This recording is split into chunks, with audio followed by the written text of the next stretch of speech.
Welcome to the EFC webinar on the Canadian federal election. We're very happy you joined us today. My name is Karen Stiller. I'm with Faith Today magazine, and we're here today with Bruce Clemenger, president of the EFC. The EFC has been a very strong voice for biblical principles on Parliament Hill and in Canadian courts across the country for years. During this webinar, we invite you to send in your questions live using the chat function on your screen. We really welcome your questions. That's part of why we're here, just to interact and learn together. So thank you for joining us, and let's begin. Bruce, a couple of weeks ago in the Toronto Star, commentator Michael Coren, who most of us know fairly well, wrote a piece saying that he could not vote Conservative as a Christian. Because of their policies that he didn't agree with on various issues. It caught my eye because I thought, it's interesting to me that Christians will say that about all three parties, or all four parties, I guess. So I'm wondering if you could help us think through that, first of all. Yeah, I would I agree. I've actually talked to evangelicals across the country. And various ones will say, I could never vote for this party, never vote for that party. So the challenge this election is, who can you vote for, or who should you vote for? And of course, EFC is nonpartisan, as our churches, and we should not be promoting one candidate or one party over the other. But what we are called to do is during, I think, election time, is to take our citizenship seriously and to assess the candidates before us and decide, who should be getting your vote. So I think what we need to do is look at the issues that are concern us, each one of us individually, and we look at the party platforms and understand the parties kind of have broad strokes often, and some very detailed policies on a variety of issues. And then you engage with the candidates because the candidates are going to be, one of those candidates is going to be your elected representative. And I think it's important that we engage with them and understand who they are. What motivates them to want to be a representative of the riding, and how they will make decisions, and how will they make those prudential judgments. It's a really difficult task. It's complex, it's demanding. Often they hear more complaints than praise.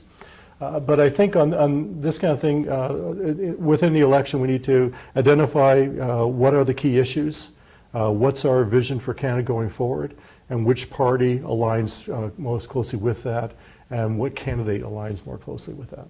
When you mentioned engaging with the candidates, I confess that's something I have never actually personally done. I do a lot of reading, I watch shows, I watch the debates. But how would I literally engage with my candidate? Am I calling their office and asking questions? A variety of ways. Sometimes they'll come knocking on your door. So yes, actually one of our staff in Ottawa. I'm never ready for that. Yeah, well, one of our staff in Ottawa, that happened to her last week. Knock on the door, and there was the lead person, and it was actually a sitting MP who was looking for re-election, came, and they had an exchange. So sometimes they come into your door. You can call the campaign office, drop by, and ask them about the issues. See if you can speak with the candidate. There's all candidates meetings. Are wonderful opportunities to ask a question and see how all the candidates respond.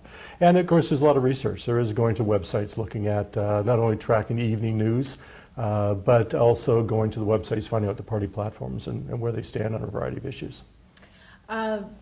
One issue that is, I think, top of mind for a lot of Canadians, and I'm sure especially Christians, is the refugee crisis with Syrians fleeing, seeking refuge, and there's been a lot of talk about how many refugees Canada is bringing in and so on.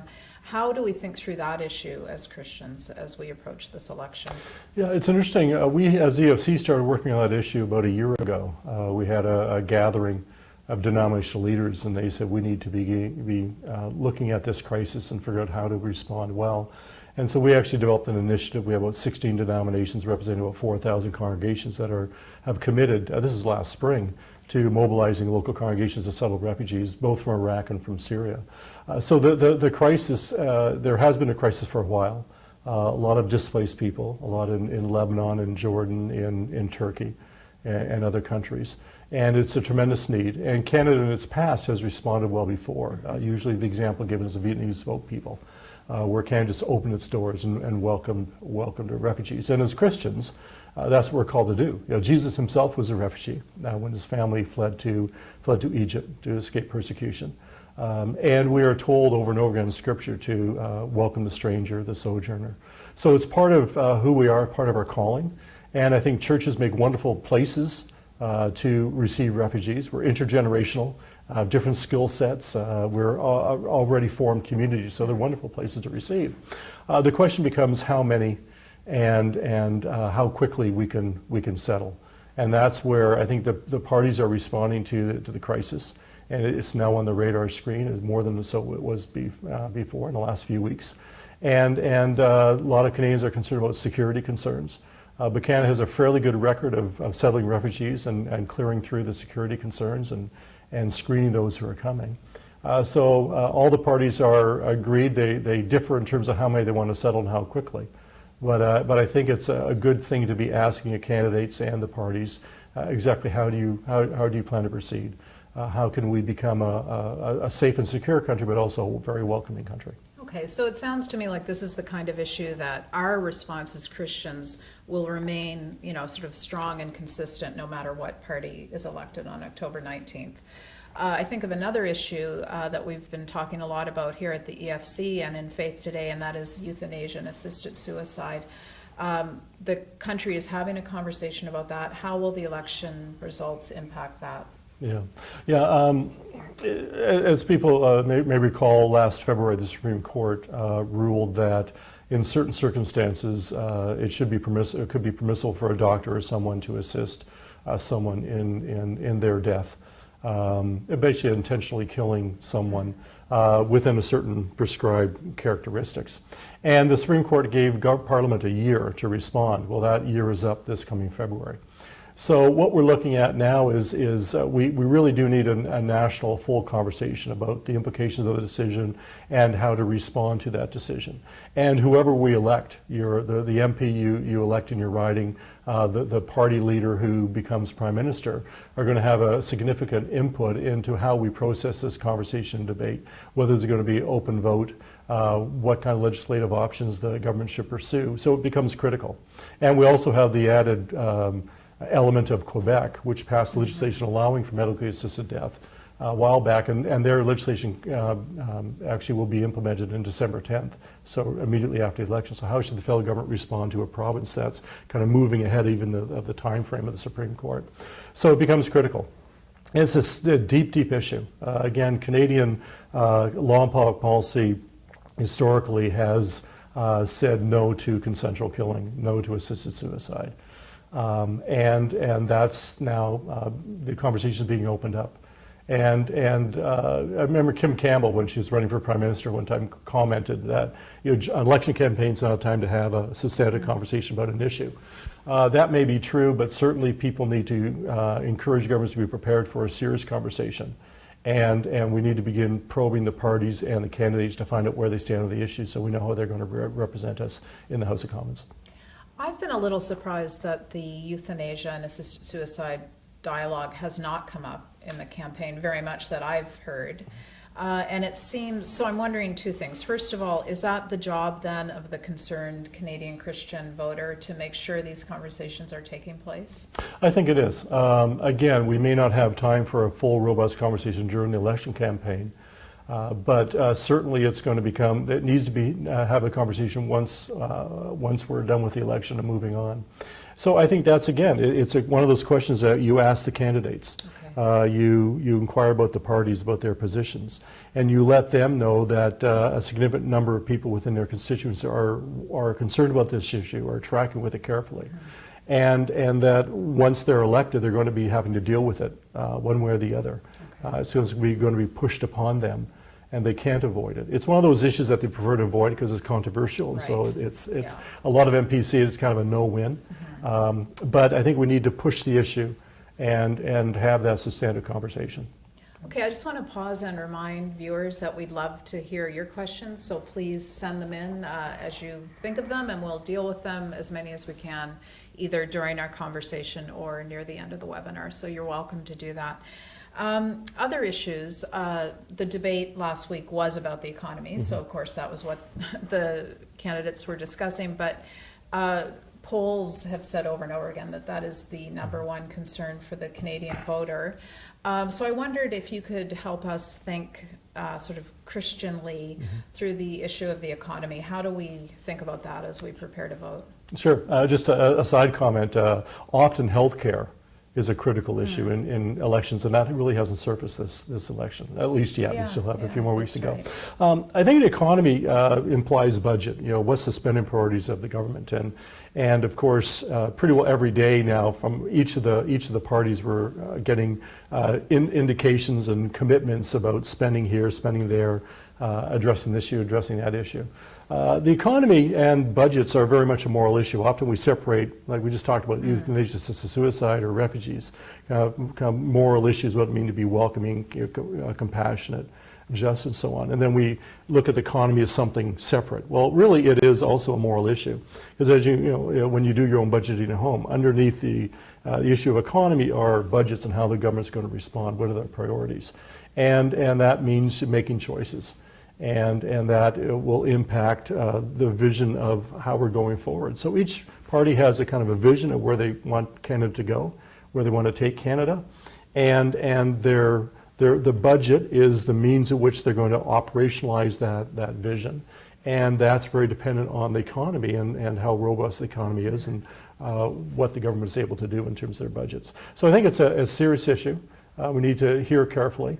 And there's actually quite some interesting differences between the parties about how they would approach the economy, how they approach budgets. And so we have choices, and I think you just have to sit back and say, okay, again, what is my vision of Canada? Where do I want to proceed? What's my understanding of fiscal responsibility and how you manage debt and how you manage spending and revenue? And then look for the party and the candidates that best reflect that. Okay. The EFC election kit, which we'll talk about more in a moment, but that it's very helpful. It offers guidelines, it offers fact sheets and questions that I could use to call up my candidate and ask about these issues.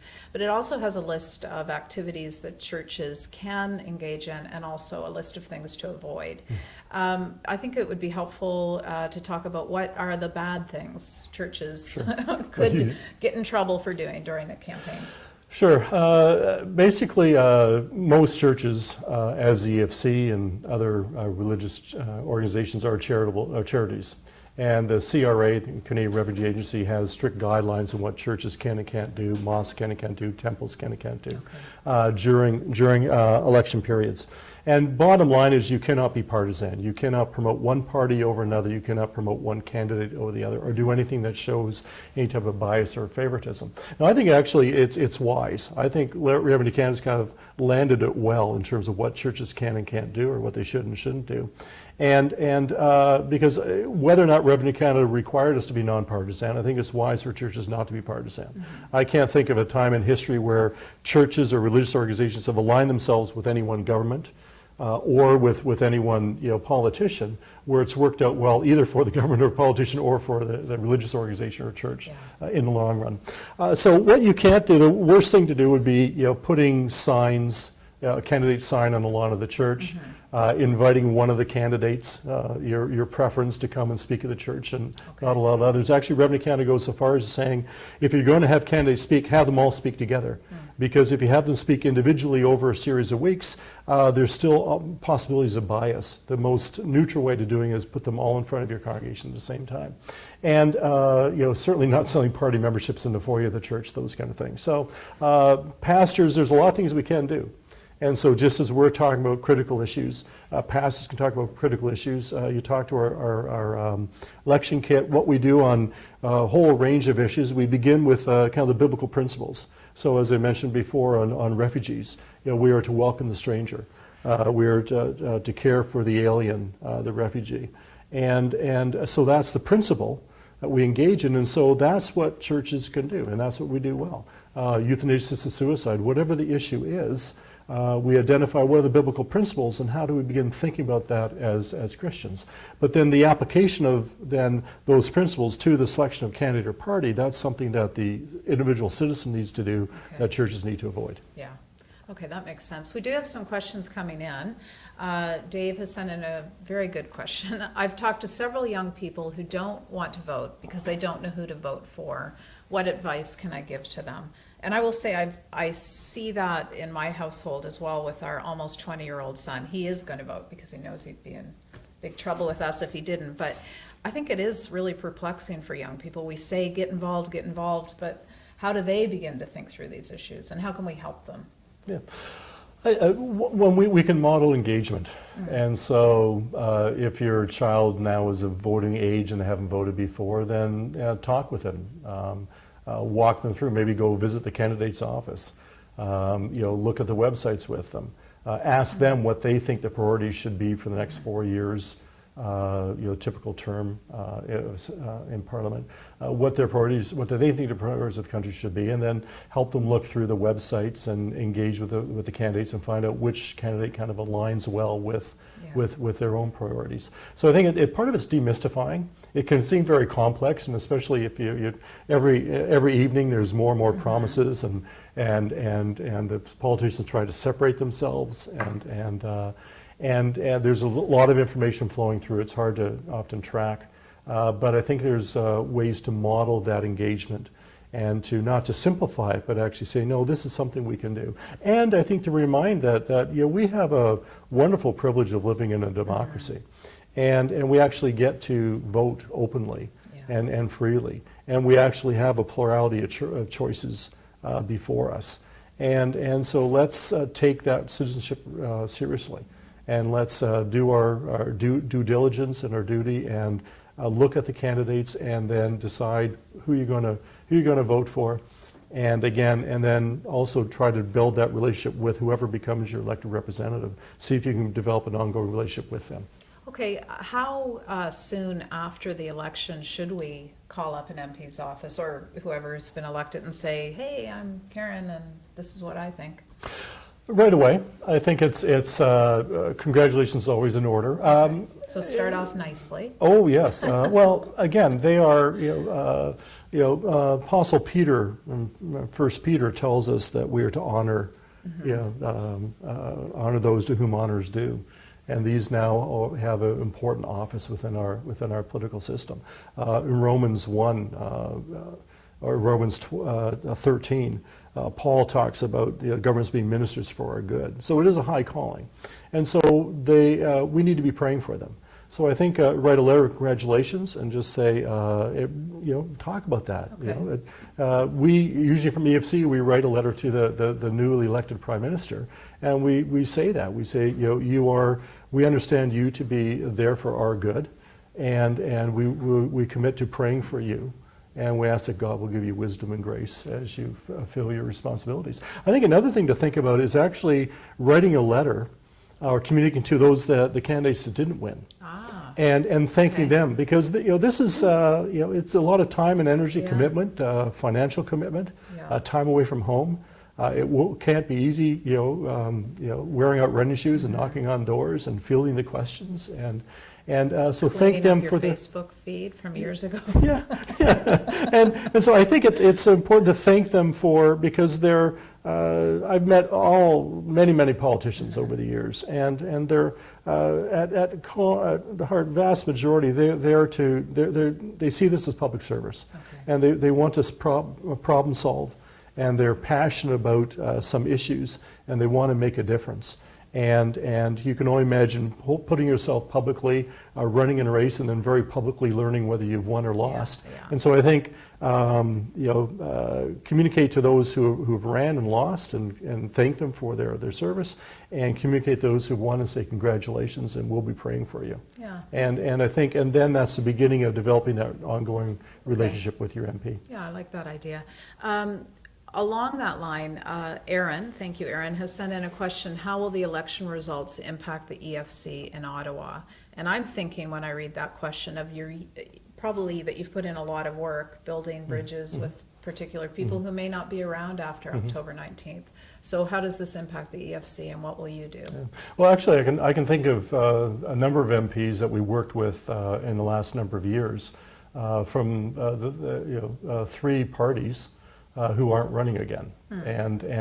So we'll miss the interaction with them, miss the collaboration and the work we did. So we work on a nonpartisan basis. So for us, it's really letting the people decide, and God is sovereign, and we'll end up with a government, and we'll may likely at this point be a minority, and which means that we'll need to, as we advance the issues we think need to be advanced and want to open up the conversation that we think need to take place, we'll need to be working cross-party lines.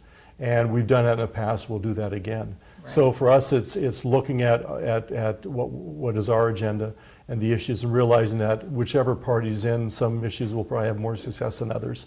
But realizing the need to do is to build those relationships. So just as people need to be building their relationships with their local MP, in Ottawa, we'll be sitting down and trying to meet with as many MPs as possible, and letting them know who we are and what our priorities, finding out from them why they ran, why they're there, what are their priorities, and see how much collaboration there can be. As you were speaking, I was thinking of the sort of shift in Canadian culture, where I think you mentioned this in a previous webinar, where Christians are maybe increasingly viewed as strange or peculiar, I think was the word you used. And so I'm wondering, as you sit down with MPs who maybe didn't grow up going to church or are from a different religion altogether, do you do some myth busting? Yeah, it's very important. A lot of them don't know who we are. It's not just evangelicals, but people who regularly attend church. Right. Because we know from statistics that an increasing number of younger Canadians have never been in the church. And the number of Canadians who even attend church once or twice a year is in decline.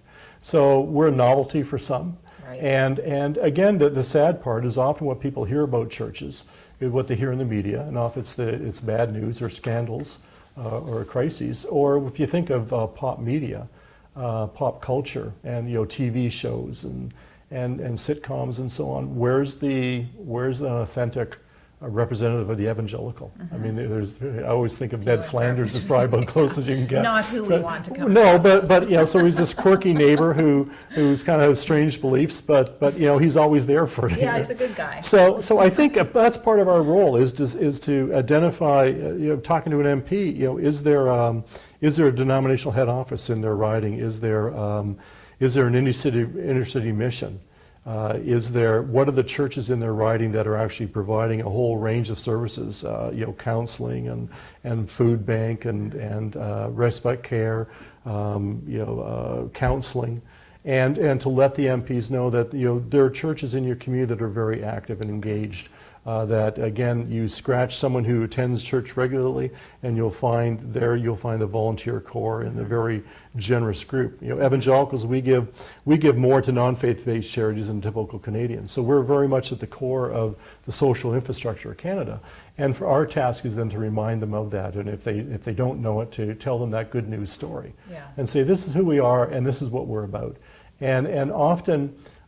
They are surprised at the range of issues that we want to engage them on, and they realize that we are respectful in how we engage, and we try to be positive and proactive and persuasive, and that what we're there to do is we have critical issues that we think, and there's some big issues we should talk about in this election that we need significant conversations about, and our task is to work with them to begin to develop those conversations. And we're there to solve problems as well, and we're there to seek the blessing of Canada as they are. Okay. And we may disagree on some cases of what that blessing looks like. We may agree in other situations, but let's figure out how we can work together to make Canada a better place, a place of justice and compassion. Yeah. Which sounds like who would not want to do that? Who wouldn't want to engage with? Well, and that's where we found quite receptivity across all parties. Because over time, we've been in Ottawa since 1996. Even before that, we were engaging with the federal government. But we're regularly there. We're making submissions. We're having conversations. We're writing briefs or op-ed pieces, and we're trying to be constructive, and we're trying to move things forward.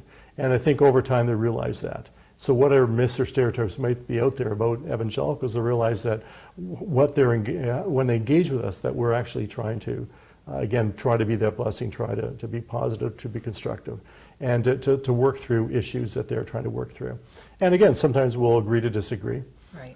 But more often than not, we'll find, it's an interesting issue, we can find some commonalities, some basic principles we agree upon, and often the debates in Parliament aren't about the basic principles. Should we be passionate? Should we be just? Should we be a fair country? But how those principles get applied. Right. And so you always look for the common ground and try to build on that. But also I think there's some significant conversations that we need to take place in Canada. We just had the Truth and Reconciliation Commission come up with a series of over 90 recommendations back to all Canadians, back to federal government, to churches, about how to reorient and reframe the relationship between Indigenous peoples and broader Canadian society. Who's going to help us think through and walk through those conversations? Another issue, children and youth in care. We have 30,000 kids who are waiting for a forever home that are adopt-ready in Canada. I mean, in comparison, I think the number I looked about a year ago in England was about 6,000, and they're about twice our population. So we have a disproportionate number of kids. Huge difference. And what we need is, each province deals with, has different policies, and there's been calls for kind of a national children's commission or national strategy. How do we grapple with that issue of children and youth? The refugee issue, issue of palliative care. Yes. We have euthanasia-assisted suicide, but only between 16 and 30% of Canadians have access to good quality palliative care in Canada. Everyone agrees that's wrong. And everyone thinks we should do something about it, but where are we going to have the will to actually move forward and say, we should be solving the issue of palliative care before we even have the conversation about assisted suicide euthanasia. The court's kind of pushing us on the issue of assisted suicide euthanasia, but we need to have that broad conversation as well. So there's a number of areas where we need to have a big sustained conversations about what's our vision for Canada, how do we move forward, and if we move forward, upon which principles do we build those programs, those initiatives. And that's what the kind of conversation we want to have, and want to have it is with as many people as possible. I mean, it feels like what the EFC is doing at the sort of macro national level, we can do as individual voters at the local, town or city level, have those same sorts of conciliatory, bridge building conversations, not going in angry and, Well, again, like the enemy. The two issues I just mentioned are refugees. Right? If your congregation wants to settle a refugee family, are there other churches in your community that also want to settle and join example. together? Palliative care. Are we caring for people who are sick and near death? And are we in the palliative care wards? Are we in the hospices? Are we caring for people? And that's not just as individuals, but can local communities, churches get involved in their communities, children and youth in care. A whole range of issues where we can talk about. There's actually a church expression side. There's a way that individuals get involved. There's a way that churches and communities can get involved in their communities, and there's ways that we as a national association get involved in the national conversation. So it works at all different levels. All right, we have another question in from Al. Thank you, Al.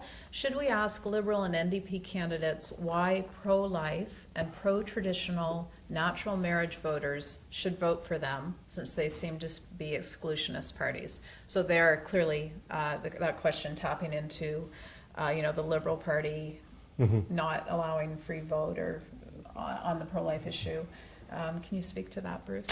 Again, I got to be careful because it can't be partisan. But I mean, when you boil it down, I think it's a legitimate question to ask, and just say if I feel excluded from a party because of your policies, to ask that question and see how they respond. But I think also the other element of it is that. In the last Parliament, no party wanted to have the conversation about abortion. Right. And so, while some parties have specific platforms on it, no party wanted to engage in the conversation. I think that's sad because I said there's some big conversation we need to have. Most Canadians are not happy with the status quo of having no laws regulating abortion. Most Canadians think there should be at least some regulation, some protection for the unborn child. And yet the conversation gets stymied at the Parliament level, and that's what Parliament's about. It is the House of Commons. These are representatives there. That's the place that's designed to have these debates. They can have committees, and they call witnesses, and it can be interdisciplinary in how they approach issues. And so when there's one issue that just kind of there's no possibility of conversation, that stifles the debate that actually should take place. Yeah, and it seems crazy in our society that we can't openly talk about issues like that. But that's another thing that filters down through all sorts of levels, where it's just the taboo topic. Mm-hmm. So, yeah, you're right. It seems, of course, we should be able to speak about that politically. So I think it's fair to ask parties about their policies. Yeah. There's issues of pro-life or protection of the unborn. There's issues of marriage. Though again, no parties indicate that they're interested in reopening the debate about the definition of marriage. And there may be other issues that you feel is really important that the parties either aren't commenting on, or you find their responses unsatisfactory, and that's the time to engage, because it's the candidates one of them will become your MP, right. And when they're MPs and they go to Ottawa, they do sit as caucuses, and they have defined party platforms on a number of issues, and other issues they're silent, or they're allowing free votes or open conversation, but they do have conversations within those caucuses. And if MPs come and say, listen, this issue, I heard a lot about. What can we do about it? That's what you want to take place within. So we from the outside can press the debate, but if MPs are hearing a lot from their constituents and they bring it within the caucuses, then the parties realize that maybe the response to the issue needs to be rethought. So numbers matter. Numbers matter, and persistence matters. Yeah. I think sometimes that, again, in Scripture about the woman continue knocking on the door, seeking for justice. So we just need to continue to knock on the door. Okay. I'm thinking about the ongoing Republican process happening in the States right now that's been so colorful. And we hear talk about how different candidates court the evangelical vote. And you've got images of Donald Trump walking in with a Bible, and kind of awkwardly, I thought. But we don't have, I don't think, maybe correct me if I'm wrong, we don't have that parallel courting in Canada, where people are, I don't think, do we? Well, I mean, yeah, there's no, not the same level, and it'd be interesting to try to figure out why that might be, where I think perhaps part of the reason is that we don't necessarily vote as a bloc, right? And coming we're not, back to question yeah, one, and we're not, the opening question about who won't I vote for, who could I vote for, also we're this interesting kind of engagement with religion in Canada. We were founded when the country was formed.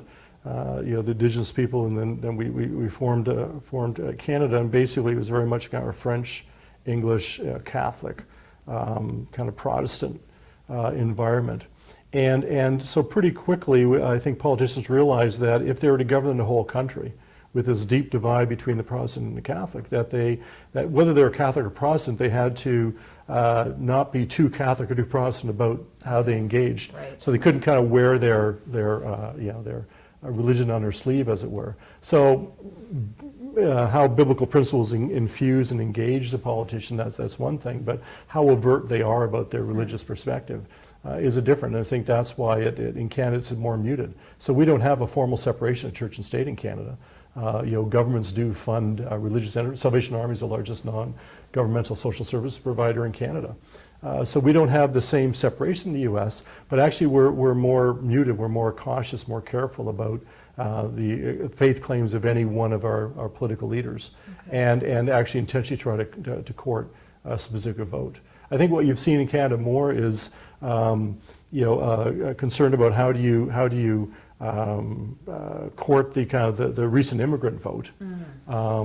And so you see a lot of engagement about multiculturalism. Right. But in terms of trying to engage a specific religious grouping, it's not as aggressive as in the U.S. And politicians seem to, like you said, keep their religious faith close to their chest, maybe because of that changing climate, or just that we're sort of a private people typically about that. Well, I think that's part of it, because we've had a number of politicians and former prime ministers who attended church regularly and take their faith very seriously. I think it's the understanding how it is that your faith then translate into your management of the economy, that translation. And my concern is that there's not enough talk about it. I'd rather have more conversation about faith and politics, because we can distinguish between church and state. Churches have their role, the state has its role. And churches have things to say to the state, and state says things to churches, like in terms of building codes and charitable status, those kind of things. So there's a good interplay there. But in terms of faith and politics, everyone engaging in politics is animated by something, some worldview, some belief system. And I think it's important to understand what that belief system and what that is, so we understand how they're going to engage more publicly. And Canada has a long tradition of people of strong religious convictions, strong Christian convictions, engaging in the political life of our nation. And I think that's something we can't lose, and we need to kind of stir that conversation so that no one's excluded, but that we actually have that robust conversation in public. Let's talk for just a moment, as we sort of near our wrapping up time, about the EFC election kit. I actually was encouraged just by the fact that it existed because it presupposes that we are thinking really clearly through these issues, that we have a role to play as Christians in this campaign. And what I also liked, if you haven't looked at it yet, it offers a very clear primer on the Canadian election, or the Canadian political structure, actually. That was a great reminder to me from high school days, I think, of sort of how it all works. So, and we have the fact sheets and the questions that are, sort of guides for voters to engage with their MPs, or their candidates, sorry. So between now and October 19th, what would you be encouraging Canadian Christians to be doing in terms of this election campaign? Access our election kit, look at the fact sheets, look at the range of issues that we've identified, and then just decide for yourself what are the key issues for you in this election. And there may be issues that we haven't listed, that healthcare, for example. We don't directly look at healthcare other than palliative care element of it. So there may be other issues of concern to you. And then identify those. What we try to do in the fact sheets, again, is give kind of a biblical framework for those issues, and then give a little background about the issues, and then the questions you can ask. And that's where I think the key thing is start asking questions. Ask the candidates, ask the questions of the parties, check their websites with those questions in mind, and see where they line up. And then the key is making that prudential judgment, deciding, okay, given all that I know, and you may have one candidate that lines up well with what you believe. It may be a case of a choice, a difficult choice. But that's part of the process. I think that's part of, actually, I find it somewhat enjoyable. Maybe I'm a little weird that way. But to me, it's sometimes a difficult, complex choice. But it's ours to make. And I just encourage people to go through that process, pay attention, watch, listen, and then make a determination. And then assess yourself. If your candidate wins, how do they do in the next several years? And did you make a good choice? And what have you learned? And again, it's very important that you develop that relationship with that person. So they become your elected representative, that they know who you are, and that you're engaging with them, and you're, again, affirming them, praying for them, praising where you can, and challenging where you must. Oh, that's good. And I think there's also, I'm guessing that the reality of Ottawa, for example, is maybe different and challenging and complex for newly elected people. So they may go in thinking they're going to be able to do all these things, and then just hit that maybe what is a brick wall sometimes. So we can also, you mentioned being kind, being respectful, we can keep our expectations realistic probably about what they are going to be able to do, and just keep encouraging them. It's very important because, again, they're putting themselves out for public office. I can only imagine what it would be like to arrive in Ottawa and be assigned your office, and you have to hire staff, both in your constituency and your office. The travel demands for most MPs is quite rigorous. When you think about it, there are some that live within driving distance of the Parliament Hill, but there's very few. A lot of them are plane flights or time zones away. So it's quite a demand to fly in, be there for the week, and fly back home. It's got to be hard on marriages. Oh, very hard on marriages. It's rigorous, and again, it's getting acclimatized to the rules, how you can do things, the kind of research capacities that are available to you. Sometimes for some will be language issues they have to need to overcome. Learning to work on committees.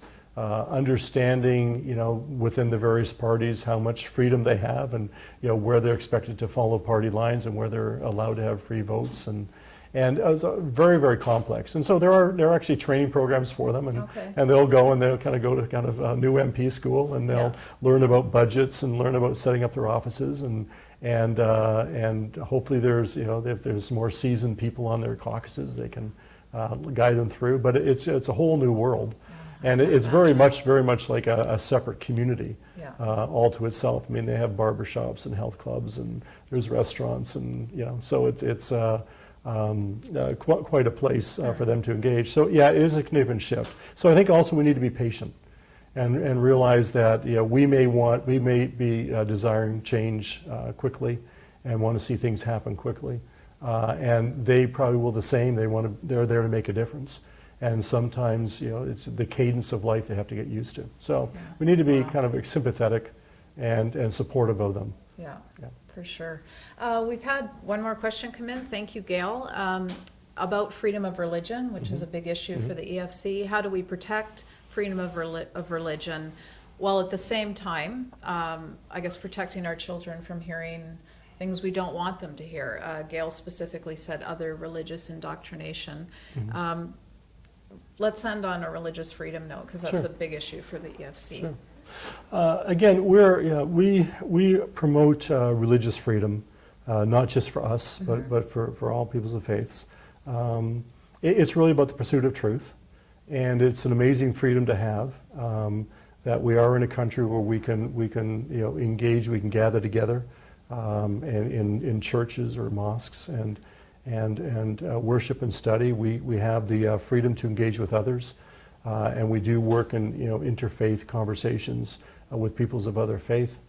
So we want the freedom to live out our faith and express our faith, and to engage with others in conversation about differences and agreements on matters of faith. But at the same time, we don't want faith imposed. Right? We don't want to be told what we can believe or what we how we should worship.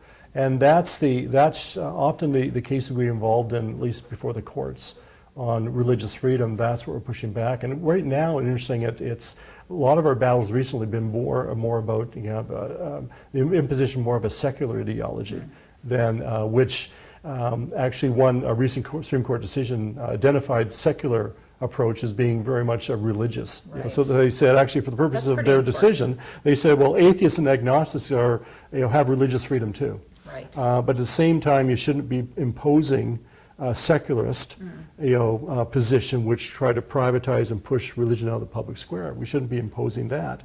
And we figure out a way to have a kind of a robust pluralism where all faiths are welcome to engage in the public square and to contribute to debates about public policy, but where no one faith is privileged or imposed on others. So I think pluralism. A kind of an open. It's called open pluralism or robust pluralism, because what we believe is obviously we have distinctive ideas of what truth is, and so we want the freedom to be able to live out our lives as disciples of Jesus, following Scripture and those principles. Living that out, we want to be able to do that. And we actually want the freedom to be able to engage with others and to have those dialogues with people of other no specific faith and talk about how our faith impacts our lives and press them on what they believe and how their faith works itself out. So I think we want that kind of open environment, and so it becomes very critical, one, to champion religious freedom, and also to impose any sense of where, especially the government, is trying to kind of push or impose one ideology, one belief system on the population. Thank you. Well, thank you for joining us today, everyone. We're really happy you came. If you're watching this webinar live, we have a special sort of gift, a thank you gift maybe for you. From now until 5 p.m. Eastern Time today, you can go to faithtoday.ca/webinars and subscribe to Faith Today, the EFC's magazine, for half price. So we welcome you to do that. We cover all sorts of topics of interest, like many that we've discussed. Also visit the efc.ca for more information about upcoming webinars. You can access archived webinars that we've done already. And of course, you can download the election kit, which you will find helpful in the days between now and October 19th. So I guess we'd probably like to end by encouraging people to vote. Yes, and to pray. Yes, pray, vote, and pray again. Thank you so much for coming, and we'll let you know about other webinars coming up.